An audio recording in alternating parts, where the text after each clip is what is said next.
Bonjour. Aujourd'hui, j'avais envie qu'on parle un petit peu ensemble de la rancœur. C'est important, je trouve, de voir un petit peu ce que ça peut produire chez nous, la rancœur en réalité. Ça nous arrive d'être en colère avec des personnes et que cette colère, elle perdure pendant des semaines, des mois, même certaines fois des années. Et on peut avoir de bonnes raisons, attention, hein, on peut avoir de bonnes raisons, mais le fait d'alimenter cette rancœur, ça sert à quoi? Ça nous est bénéfique ou c'est contre-productif pour nous? Et je ne parle pas de la personne ou des personnes envers qui on tient cette rancœur, mais par rapport à nous-mêmes. Quand on est en colère avec quelqu'un, qu'est-ce que ça génère à l'intérieur de nous? Ça va générer déjà de toute façon une énergie à basse fréquence qui va nous tirer plus vers le bas que vers le haut. On va commencer à ruminer et pendant des semaines, des heures, on va penser à la même chose et on va être en colère, on va se dire tiens j'aurais peut-être dû dire ça, j'aurais dû faire ça, et puis si j'avais su j'aurais dû anticiper, etc., etc. Donc on continue en réalité à être dans cette dynamique. La problématique en réalité, elle n'a pas été résolue, mais la situation elle est déjà terminée. C'est fini. On passe à autre chose. Non, quand on est dans cette rancœur, eh bien, on continue en réalité à être dans la même dynamique, même si on aurait dû passer à autre chose. Il y a déjà d'autres situations qui se sont présentées, d'autres choses qu'on est en train de vivre. Bien non, on est encore dans ce moment-là. Ça me rappelle une histoire quand j'étais bouddhiste et on nous racontait cette histoire-là, c'était très intéressant. C'était deux moines bouddhistes qui se déplaçaient d'une ville à l'autre, d'une grande ville à une autre grande ville, et à pied. Et entre ces deux grandes villes-là, il y avait plusieurs petits villages à traverser. Donc ils en font différents, et puis à un moment donné, ils arrivent dans un village où il y a eu beaucoup de pluie, donc les routes sont inondées. Et il y a une femme bien habillée qui veut traverser la rue, mais la route est inondée. Donc il y a un de ces moines qui lui dit bah, écoutez, je vais vous prendre sur mes épaules et je vais vous faire traverser de l'autre côté. Et c'est ce qu'il fait. Pour pas qu'elle se mouille, pour pas qu'elle se salisse. Ils retraversent de nouveau de l'autre côté avec l'autre moine et ils continuent leur parcours. Et le moine qui avait fait traverser cette femme-là trouvait bizarre parce que l'autre ne lui parlait plus. Ils avaient déjà traversé 4-5 autres villages, mais il ne disait rien. Et l'autre, donc celui qui avait traversé la rue, lui dit mais il y a quelque chose qui ne va pas, qu'est-ce qui se passe? Il dit oui, tu t'es permis de porter sur tes épaules une femme alors qu'on n'a pas le droit d'être en contact avec des gens.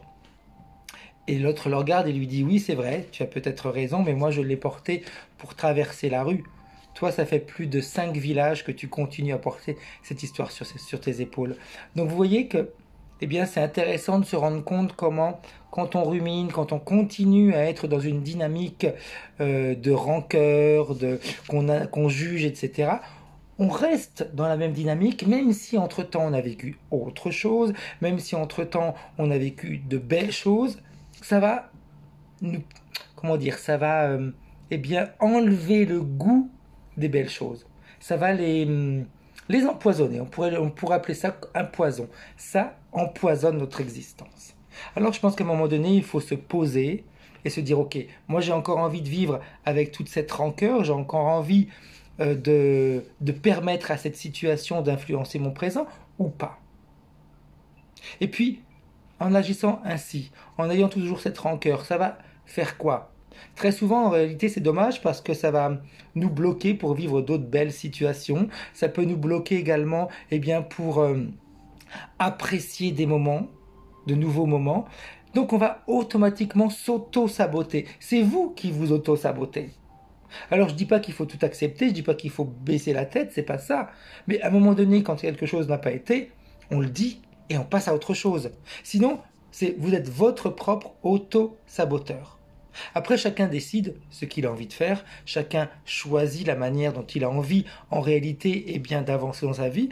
Mais en effet, c'est important de réfléchir à tout ça. Vous avez envie d'être votre auto-saboteur, vous avez envie que la situation du passé continue à influencer votre présent, vous voulez continuer à donner à cette personne ou à ces personnes qui ont pu vous blesser encore du pouvoir sur votre vie.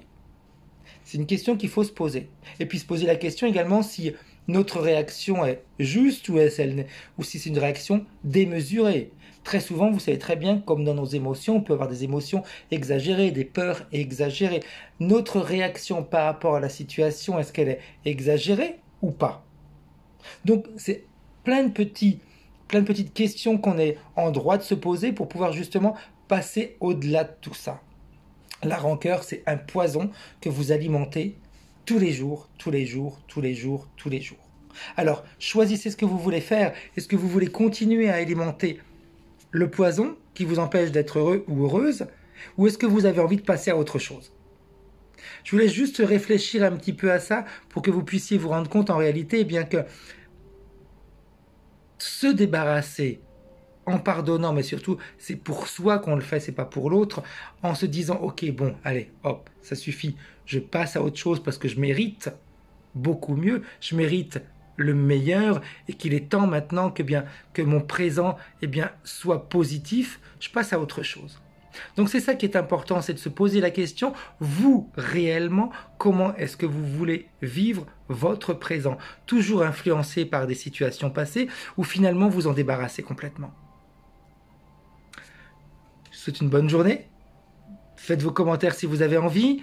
Donnez-moi d'autres idées de sujets qu'on pourrait en réalité analyser ensemble. Je répète, ça ce sont mes réflexions en fonction de ce que je vis, de ce que les clients peuvent me montrer, etc. Mais la chose vraiment importante, c'est ça. Vous voulez quoi dans votre vie? Bonne journée, au revoir.